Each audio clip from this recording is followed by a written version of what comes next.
உங்கள் RO purifier சரியா இருக்கா இல்லையா என்று வீட்டில் பார்க்கலாம். இது ஒன்று போதும், பல வருடம் தாங்கும். உங்கள் வீட்டிலோ அலுவலகத்திலோ இருக்கும் ஆர்ஓ வாட்டர் பியூரிஃபையரில் நீர் சரியாக வெளியே வரவில்லை என்றால் அதற்கான முக்கிய காரணமாக பம்ப் அழுத்தம் குறைவு அல்லது மெம்பிரேன் திறன் குறைவாக இருக்கலாம். இதை சரிபார்க்க சில எளிய நடைமுறைகள் உள்ளன. முதலில் பம்ப் அழுத்தத்தை தெரிந்து கொள்ள பியூரிஃபையரில் இருக்கும் பம்ப் சவுண்டை கவனிக்க வேண்டும். வழக்கமாக பம்ப் இயங்கும் போது ஒரு மெல்லிய இசை போல ஒலி வரும். ஆனால் அதிக சத்தம் அல்லது ஒலியில்லாத நிலை ஏற்பட்டால் பம்ப் அழுத்தத்தில் சிக்கல் இருக்கலாம். மேலும் தெளிவாக தெரிந்து கொள்ள ஒரு பிரஷர் கேஜ் என்ற கருவியை ஆர்ஓ பம்ப் அருகே இணைக்கலாம். வழக்கமாக ஆர்ஓ பம்ப் அழுத்தம் 80 முதல் 120 PSI இடையே இருக்க வேண்டும். 70 PSIக்கு குறைவாக இருந்தால் அது துவக்கத்தில் சிக்கலை காட்டுகிறது. அடுத்து மெம்பிரேன் திறன் சோதனைக்கு TDS மீட்டரை பயன்படுத்த வேண்டும்.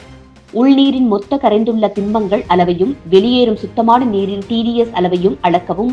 உதாரணமாக உள்நீர் TDS 500 ppm என இருந்தால் வெளியேறும் RO நீர் TDS 50 ppmக்கும் குறைவாக இருக்க வேண்டும்.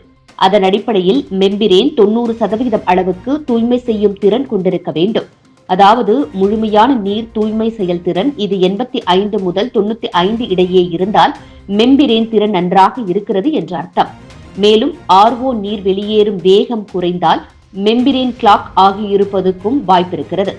6 மாதங்களுக்கு பிறகு மெம்பிரேன் திறன் குறையும் என்பதால் அதற்கேற்ப பராமரிப்பு கட்டாயம்.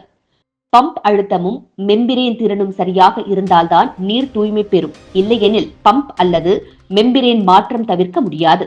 இதற்கான பராமரிப்பு செலவுகள் குறைவாக இருந்தாலும் உங்கள் குடிநீர் தரத்தை மேம்படுத்துவது முக்கியமானவையாக பார்க்கப்படுகிறது.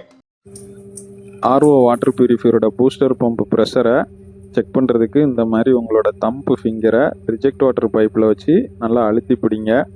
நல்ல பம்பாக இருந்துச்சுன்னா உங்களால் கையை வச்சு அந்த தண்ணியை வர்றதை தடுக்க முடியாது. நல்லா ஃபோர்ஸாக வரும். பட் இந்த பம்ப் பார்த்தீங்கன்னா கொஞ்சம் ஹெல்த் கண்டிஷன் லோவாக இருக்கிறதுனால என்னால் இவ்வளோ நேரம் வரைக்கும் கையை வச்சு தண்ணியை பிடிக்க முடியுது. ரிலீஸ் பண்ண பிறகும் பார்த்தீங்கன்னா ரொம்ப லோவாக தான் தண்ணி வருது. ரெண்டாவது மெம்பரைனோட பெர்ஃபார்மன்ஸ் செக் பண்ண போகிறோம். அதுக்கு பார்த்தீங்கன்னா மெம்பரைன் 95% எஃபிஷியன்சி கொடுத்தா அது நல்ல மெம்பரைன். ஸோ அதனால் ப்ராடக்ட் வாட்டரை செக் பண்ணுறோம். 70 ppm இருக்குது. ஸோ எக்ஸாம்பிள் சொல்லணும்னா 1000 ppm இருக்குது அப்படின்னா உங்களுக்கு 50 to 60 ppm product water TDS இருக்கணும். இப்போ ரா வாட்டரோட TDS செக் பண்ணுறோம். ரா வாட்டர் TDS ஆல்மோஸ்ட் 630 இருக்குது. ஸோ நார்மலாக எஃபிஷியன்சி பிலோ 90 இருக்குது. ஸோ மெம்பரைன் கண்டிஷனும் ஒஸ்ட்டாக தான் இருக்குது. அதனால பம்பு மெம்பரைன் ரெண்டையுமே ரீப்ளேஸ் பண்ணி தான் ஆகணும். தேங்க்யூ. இது போன்ற முக்கிய நிகழ்வுகள், அரசியல் தகவல்களை ஆழமாக மாறுபட்ட கோணத்திலும் அறிந்து கொள்ள மறக்காமல் பாரத் மெயில் 24 பக்கத்தை பின்பற்றிக் கொள்ளுங்கள். உங்கள் ஒவ்வொரு ஆதரவும் இது போன்ற பல நிகழ்வுகளின் பின்னணியை அறிய உதவும்.